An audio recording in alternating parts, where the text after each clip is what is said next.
Welcome back to the Minecraft Book Club, the series where I play Minecraft while talking about books. And today, we will continue talking about Catcher in the Rye by J.D. Salinger, specifically chapters 13, 14, and 15. All the while, we construct a good companion to our saloon. We're going to build a brewery or a distillery right here. Basically the same building. Or it is the same building. It's going to be a brewery and a distillery. It's going to be cool, because this will be the first building we make that actually connects to this other building, like Western towns are supposed to. So this will be one wall inside our brewery or distillery or whatever we end up calling this thing. However, before that, I would like to enchant some gear, because I have 37 levels and I would hate to put those to waste. So I kind of want feather falling and unbreaking on my boots. Blast protection 4 is alright, I guess. Yeah, I don't really like these. Protection 4 is better. Oh, that's pretty bad though. We get one more shot. One more shot for some cool boots, guys. Depth Strider 3. That works for now, I guess. And yeah, like last time, I kind of flattened out this area off camera, gathered up some resources. These bricks were kind of a pain to get, because I only have 4 furnaces. I probably could have made more. I don't know why I only have 4 furnaces, but we have all these bricks, all harvested from that plot of clay over there. But without further ado, let's go ahead and get started with the summary of the segment. So we're going to pick up with Holden walking back to his hotel after leaving Ernie's in disgrace. And it seems he understands that he was a yellow-bellied coward, because he thinks about it when he's walking back home. Once he reaches the hotel, he decides to take the elevator back up to his room, and inside the elevator, there's a guy selling prostitutes. And he tells Holden that he can have a go with one of them for $5. So Holden decides to order one of these girls. And as he's making his way back to his room, he reminisces about the fact that he is a virgin. And he claims that this is only because he stops when women tell him to stop. Which is the typical thing in modern day society, but was probably pretty radical in the 50s, I guess. But his reason for getting the prostitute is because he has no experience with sex, so he claims that women are like violins and that he needs practice to be able to play it well. So this prostitute, the girl is named Sunny. She comes into Holden's room and they start talking, and she's like, "All right, bud, what do you want?" And Holden's like, I just want to talk. And she's really not into talking, so she kind of tells Holden to just pay the $5 and then she leaves. So Holden loses his money there. So this prostitute leaves Holden, and he's just stuck in his room now. And he starts regretting the fact that Allie, his dead little brother, he didn't take him to go shoot BB guns once. So he feels kind of bad about that all of a sudden. Holden also starts talking about how he loves Jesus, big Jesus guy, but he hates Christianity. He says something about wishing that the Bible was just all the cool stuff about Jesus and nothing of the unnecessary stuff. Anyway, this thinking time doesn't last long, because he gets a knock at the door, and when he opens it, it is Sunny and the guy in the elevator that sold him the prostitute. So the elevator guy is pretty angry, and he's like, "Dude, I told you it was $10 for a go. You only paid Sunny $5? And Holden starts panicking, because he's like, No, I swear, you said only 5. The guy's like, "No, it was 10. So the guy kind of holds Holden down, and then Sunny goes and finds the extra $5 out of his wallet. And as he is being held down, Holden starts yelling at the guy, calling him a moron, and saying that the dude is going to be a hobo in the next 2 years. And obviously this upsets the guy that is holding Holden down. So the dude just punches Holden really hard in the stomach. So once these two intruders leave, Holden kind of just sits on the ground in pain for a while. And then he finally limps on over to the bathroom, and while he's there, he starts fantasizing about being in a Hollywood movie, and all his guts are spilling out, and then he gets to hold a pistol to the elevator guy and shoot him dead. So, the next morning, Holden decides to call an old friend named Sally, and he invites her to what I think is just lunch. It's some fancy French word, but it's basically just lunch. So Holden makes his way over to Grand Central Station after calling Sally, and on his way there he talks about his suitcases, and his suitcases are really nice suitcases, and he kind of goes on this little rambling session about how you can't really be friends with people with bad suitcases if you have good suitcases. His first roommate at Pensy Prep had really bad suitcases, so Holden always kind of felt bad for the kid because his suitcases weren't as nice. And apparently it became so much of a problem that Holden had to get a new roommate, and that's why he lives with Stradlater now. Or lived, I guess. He's out of Pensy Prep. But he ends up going to this breakfast bar, and he sits next to a couple of nuns. And for some reason, he decides to donate to these nuns. He gives them like $10. And as he's talking to these two, he finds out that one of them teaches English, which is the one class that he wasn't failing in Pensy Prep. So he decides to talk to her a bit about English. He kind of talks about Romeo and Juliet and how he feels bad for Mercutio, sorry, not Mauricio. But he feels bad for Mercutio because Mercutio kind of just dies for no reason because of Romeo and Juliet. So he tells the nun that he feels bad about Mercutio. This is because this nun is teaching Romeo and Juliet right now. So the chapter closes off with the nuns leaving and then Holden talking about how he feels bad about only donating $10 to the nuns. But he needs the $10 for his breakfast or his lunch date with Sally. And he also mentions that he's happy that the nuns didn't ask him if he's Catholic or not, because it always puts some weird taint on the conversation. But yeah, so that's a summary of the segment. This is kind of what I have so far. I hope you're kind of getting the shape of it. I'm planning for this area up here. This area is going to be a rooftop seating area for the bar, or the brewery, not the bar.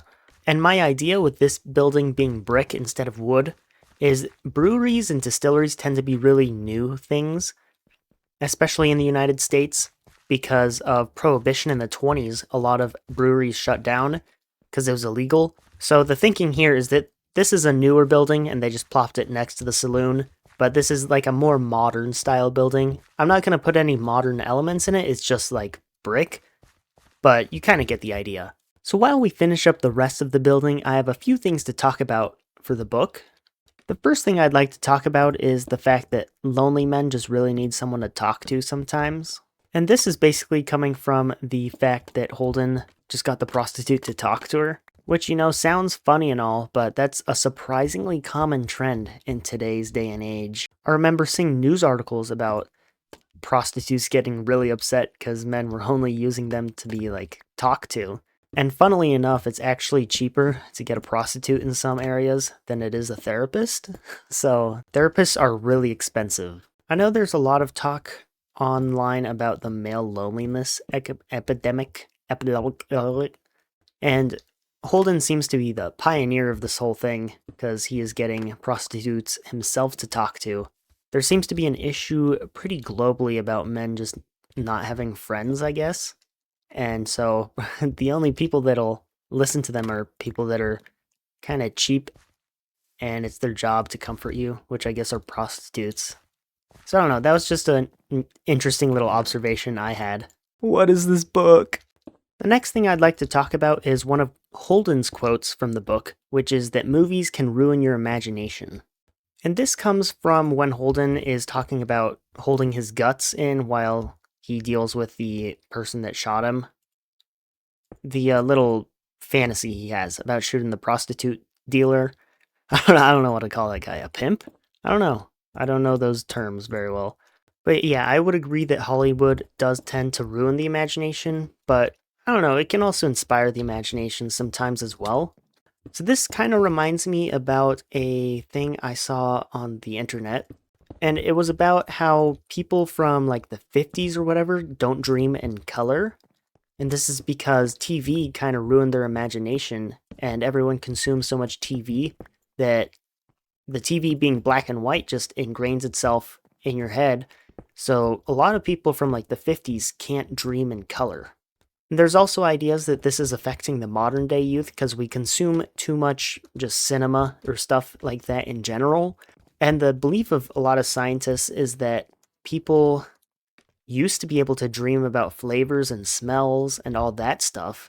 But because we overconsume one type of media, our brain just defaults to only worrying about that type of media. So we end up not dreaming about the other things. So theoretically, we should be dreaming in flavors as well, but we don't because we consume too much stuff. And that, I think, is akin to Hollywood ruining the imagination, right? Holden can only think about his life in movie scenes.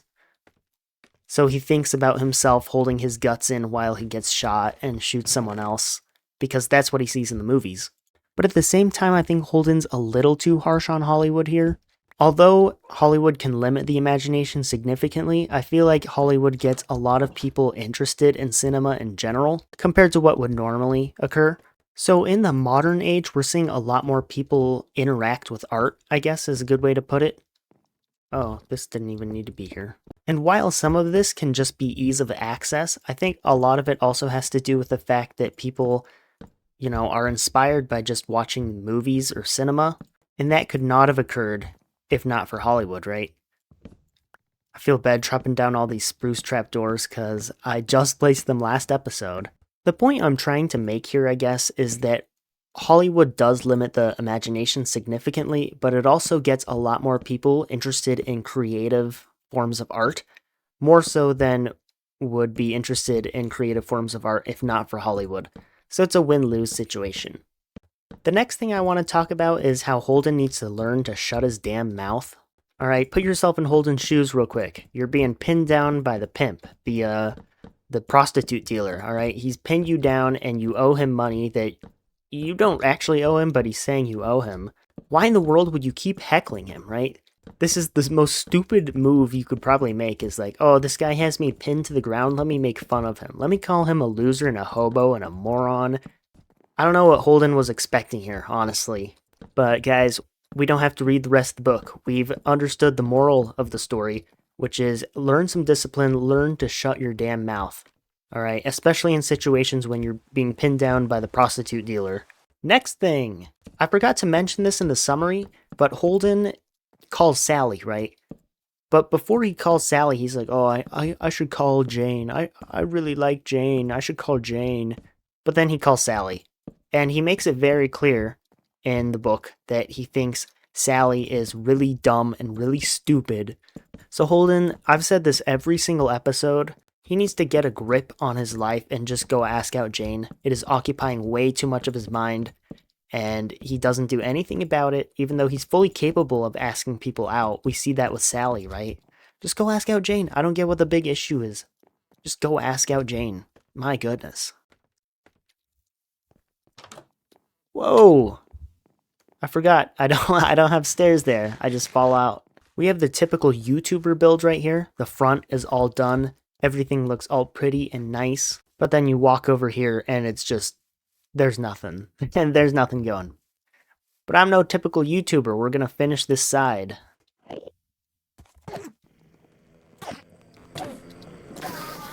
Jerk. So the last thing I want to talk about in this segment is the idea of sitting at a counter and talking to strangers. Holden does this when he's at the breakfast bar and he's talking with the two nuns. I feel like people back in the day used to do this all the time, but now it's a very rare thing to happen. I think the only place this really happens anymore is maybe the bar.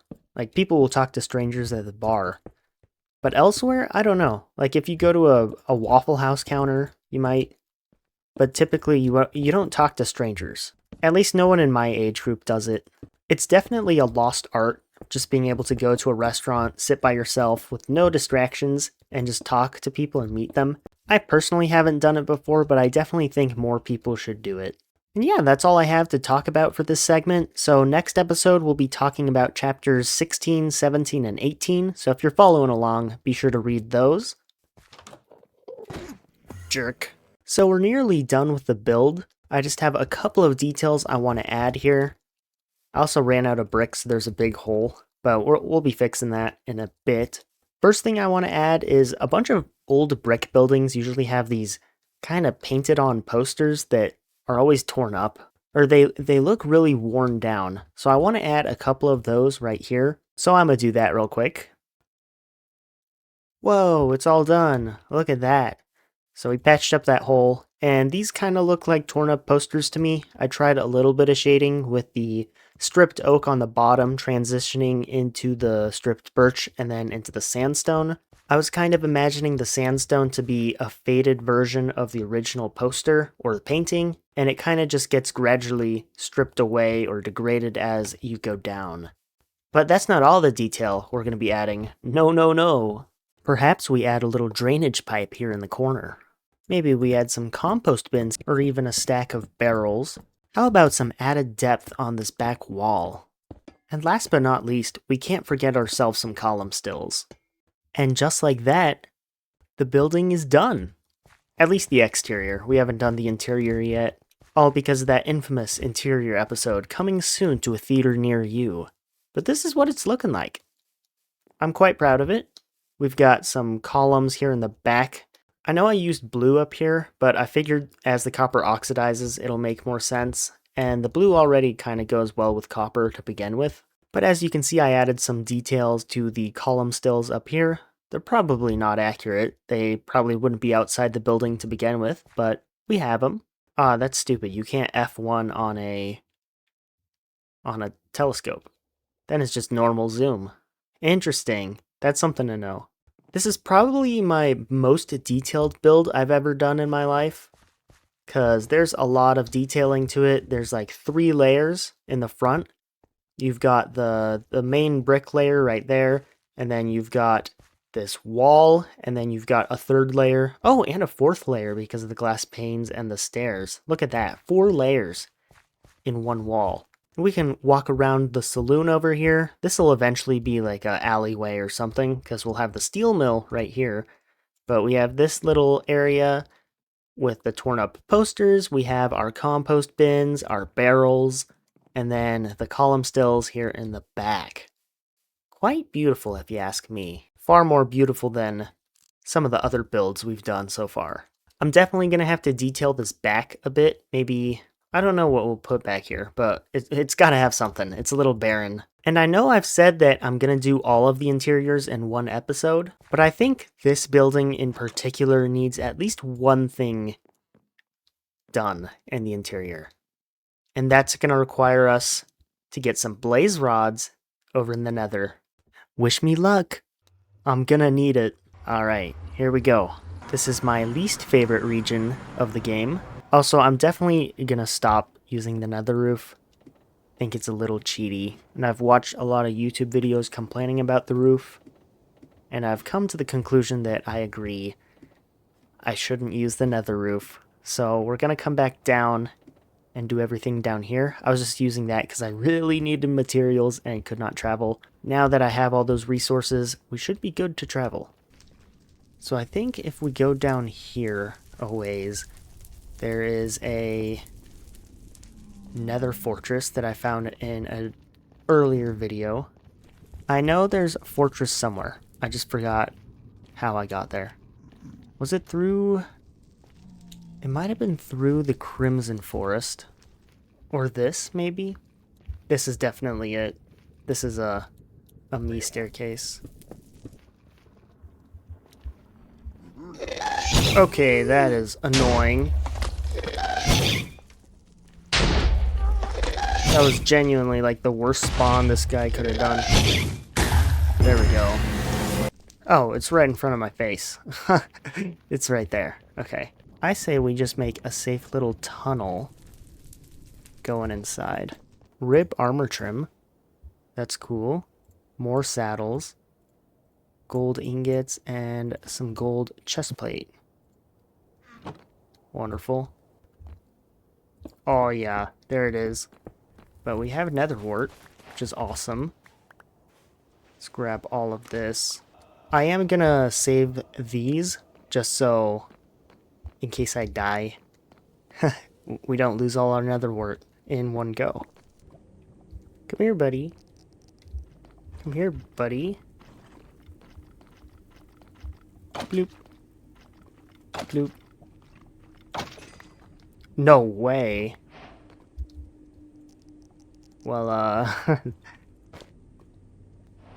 that's cool. Second wither skeleton killed. Already a dang skull. That's crazy. Oh, here we go. Perfect. So we have our blaze spawner here, which I don't see any other blaze spawner. So I'm just going to make a simple little farm here, I think. So if I'm correct, I think this lava room right here, if we dig straight out, we should hit basalt soon, I hope. Okay. I don't get what his issue is. I lit that up. That should not be spawning. Because my thinking here is I'll tunnel this way, and then I'll have a little spot to sit at and farm blazes. So we'll just slowly work our way over. So they see me, it appears. But it won't matter, because they will all be dead shortly. And we're going to have ourselves a nice little blaze grinder. Not automated, very manual, but we will have it. Look at this. Oh my gosh. Ha ha ha ha. Ha ha ha ha ha. Oh, we have a customer. Wonderful. 5 blaze rods. Mmm, yummy. Come here, idiots. Do I have to shoot all of you? Okay, they just keep spawning. I don't think this should be happening, because I have torches on the dang spawner. I guess it doesn't really matter though, as long as we are farming the blaze rods, which is basically happening. Come on, come on. There we go. 17. I don't know, that's a quarter stack. I'm gonna call that good for today. We probably won't need to come back here, honestly, unless I need blaze rods for some crafting recipes. So we can just go back down and home. Alright, let's get out of this hellish biome. Home sweet home. Beautiful. Now, I did know that inside of this box I have 4 brewing stands, and those are just from villages we've been raiding over the past few episodes. It was probably like the first 8, somewhere along that. But you need the blaze rods to power the brewing stands now, which is whatever, right? Obviously, this is just temporary, for safekeeping, you know, and we can grow more. So I believe the placement of what I'm going to build right now is going to be extremely temporary. But this is a design from famed Redstone Master B000100. And essentially, this is a brewing stand that I really like. He built this and I was like, wow, this is actually exactly what I want. But basically, oh, put nether wart in there. Oh, I need an ingredient. Okay, so as I was saying, you put nether wart in that bottom, and then your ingredients in the top. And in this barrel, you can fill up these water bottles, and those go into the brewing stand. Put a, oh, okay, we need a blaze powder here, I guess. Put blaze powder in there, it charges this up. You push the button, and the nether wart goes in first. It starts brewing. So boom, we have the awkward potion, and now the sugar's gonna go in. And just like that, we have potions of swiftness. Look at that, so many advancements this episode. I know this contraption is really inefficient, and honestly, it's very manual, but I like it. It makes you feel like you're still playing the game. So I greatly appreciate this design from B000100. Oh, so we're at level 30 again, so let's go ahead and enchant some. Honestly, protection 4, probably pretty good. Thorns 2 and unbreaking 2. I'll take it. That's pretty good. But yeah, thank you all for watching. We're going to finish this episode here in the rain. Remember, next episode we're going to be talking about chapters 16, 17, and 18, so be sure to read those if you're following along. And yeah, thank you all for watching. May the next episode lead us to grand adventures.